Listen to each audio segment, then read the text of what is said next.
mga kabel, mga kapiter, good afternoon sa inyong lahat. Ayan, kasalukuyang namamara ko yung ating isang ibon dyan si Stitch. Ayan, 2:26 na. So ngayong araw na to is Thursday. Ayan, nag-announce nga pala yung ating club na BBC na ngayon Webes ang kargahan namin ng tugig araw mga ABL. So ngayon yun nga, medyo nasira yung sistema natin o yung program. Nag-adjust na lang tayo sa sistema natin. So hindi naman natin po pwedeng sisihin din yung club dahil nga merong bagyo. So okay na rin lang yun, kaysa naman na mapasubo tayo ng linggo. Kung hindi ma-release ng linggo, Monday. So possible pa rin kung dumating ang bagyo ng linggo, Monday hindi ma-release. Tama nga naman na Saturday. So mga panser na lang mag-a-adjust sa mga ibon. Total, nasa kondisyon naman yung mga ibon natin. So konting adjust lang sa mga bitaminang binibigay natin sa mga ibon natin.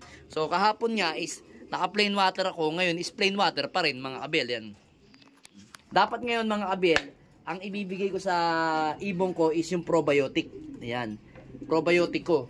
So hindi naman po pwede kasi nga baka mauhaw yung ibon ko. Kaya ang ginawa ko, plain water na lang ako ngayon. In-adjust ko na lang. Kasi every Friday naman, bago ikarga mga ibon, is plain water ang ibinibigay natin sa mga ibon natin. Wala akong binibigay na inihahalo sa tubig natin every Friday. Gusto ko plain water lang para matino lang yung mga ibon natin. So itong mga ibang ibon dito, hindi ko mapalipad. Kasi nga, nagko-condition ako sa dalawa nating ibon. So yun nga, kasalukuyan, chumichicha si Juana. Ayan o. Nachicha siya. Ayan. Ayan, mga ang kinakain niya is mga small seeds lang mga abel. O, ayan o. Alam nyo na naman yan eh. Small seeds lang yung ibon natin. Then ngayon, yun nga, nakapag-adjust tayo sa sistema natin. So ito nga pala mga abel, may papakita ko sa inyo. Kaninang umaga kasi merong pumasyal sa atin. Yung naipost ko nga pala kahapon na pula natin na email is kinuha. Tsaka yung isa natin Peter kinuha. So eto mga abel, eto yung video namin kaninang umaga. Yan. So yun mga abel, meron tayong bisita dito na kumuha sa atin ng ibon. Na taga-apalit. Si bale mga pamangkin kayo no? Pamangkin ni Patrick De Jesus. Yan. Kinuha sa atin yung ipinost natin kagabi. Na si email. Ayan, si email na hen at saka yung kap natin na Peter. Ayan. Yung mga kapatid ni kapatid ni na Miss Peter. So, ano masasabi ninyo? Pagpasyal niyo dito. Shoutout kayo. Baka may shoutout kayo sa mga taga-palit. Oh. Shoutout kay Boss Jeng. Yun. Nakakalapati din. Yan. Alright. So, yun nga mga abel. Good luck nga pala at salamat sa tiwala na binigay mo sa akin kakumuha. Patrick De Jesus. Yan. So, may plano pa nga siyang kumuha sa akin. Sabi ko, tingnan muna natin. Kasi meron pa akong, nagbibreed pa ako. Tingnan natin kung meron pa akong may out. Sa ngayon, wala pa eh. Kasi nga, meron akong gagawin sa mga breeder ko ngayon na pag-breed. So, hindi ko sila, dapat may out ko sana si Kupkup at saka si Jelema. Kaso, yun nga, ginawa ko muna, minarapat ko muna silang gamitin uli na sitter kasi kulang yung kulang yung breeder natin kaya kailangan natin silang gamitin. So ito anak to ni Kupkup. Ayan mga abel, kita nyo ang ganda, di ba? Ganda ng anak ni Kupkup mga abel. Oh? Ayan, asan pa yung isang anak ni Kupkup? Ito, ayan anak ni Kupkup yan mga abel oh. Ang gandang ibon, maganda mag-produce si Kupkup, kaso nga lang, syempre si Kupkup kasi is bago pa sa atin. Kaya hindi pa ako trusted talaga kasi gusto ko muna subukan bago siya uli i-breed. So yan, susubukan muna natin to ng summer. Eto, ngayong south na to kahit bata, isasabak na natin. Pag hindi niya talaga kaya, stop natin, ilaban natin sa norte. Ganun lang naman yun. Kasabay niyan, bata rin yan mga kabelo. Bata rin tong anak ni Juana. Yan, anak ni Juana to eh. Yung Victor Lim natin, ito kapatid niya si Juana rin. Yan. Silang dalawa. Pero ito, south to lilipad. Ito, summer. So, yun nga yung mga bata natin. Tsaka, alam pa ba yung isang pambata? Ito, medyo mas may edad na konti dito. Yan. Dito sa kup-kup ko, tsaka dito kay Juana ng konti. Yan, ito. Anak ni, paano to? Ni NPL na Vicentingo, yan. Ito yung kapatid niya, yun mga kabel. Yan, kapatid niya, na Vicentingo. Lilipad sa atin ng BBC. Yung kapatid niya naman, lilipad ng PUF. So, balik nga tayo dito mga kabel. Tingnan natin, Saturday ang release natin mga kabel. Tingin ko naman magandang panahon ng Saturday. Sabi kasi sa balita, Friday daw ng gabi. Pero parang tentative pa yung Sabado. Tentative pa yung Friday.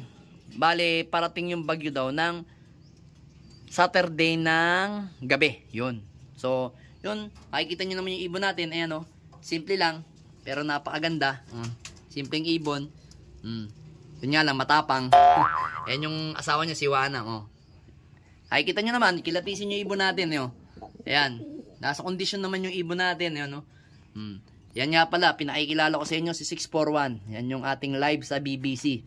Nag-iisang ikaw na lang. Sayang, ito kung hindi lang to nadali ng lambat, sana, live ka pa. Kasi proven din to. Peter din kasi to. Peter na Juana na Victor Lim yan, mga kabel. So, ito naman, yan. Yung ating Vandenbroek.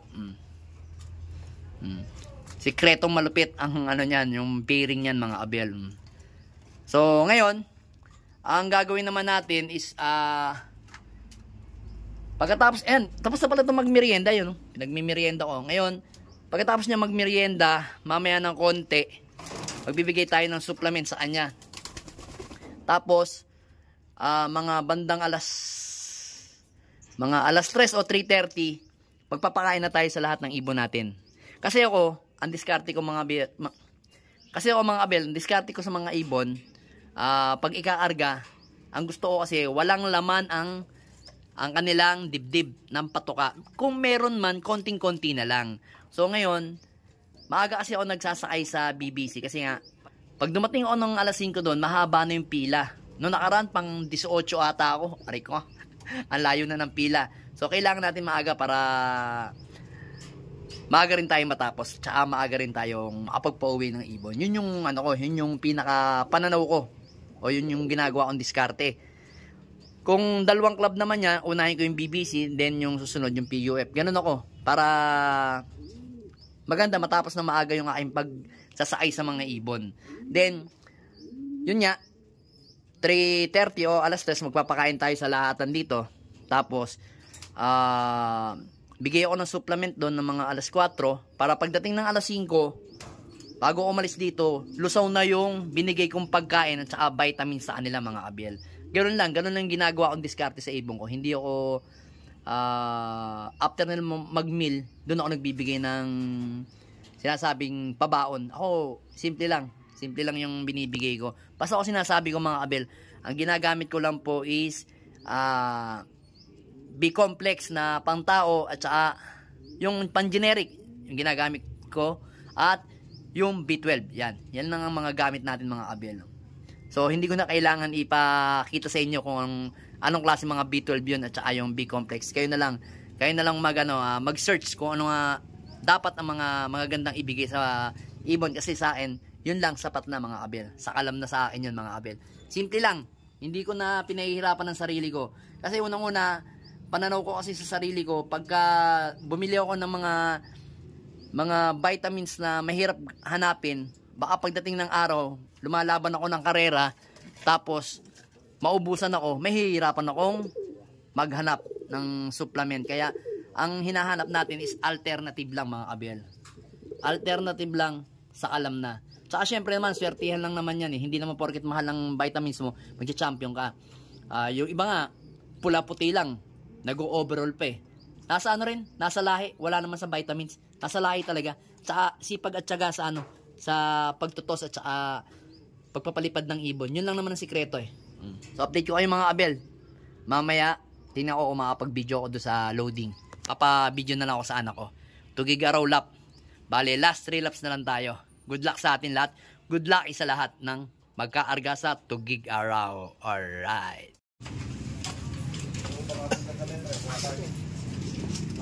Tingal mo, magkasama mo ako, hindi mo pala rin kayo. Kaya pare, kaya ito.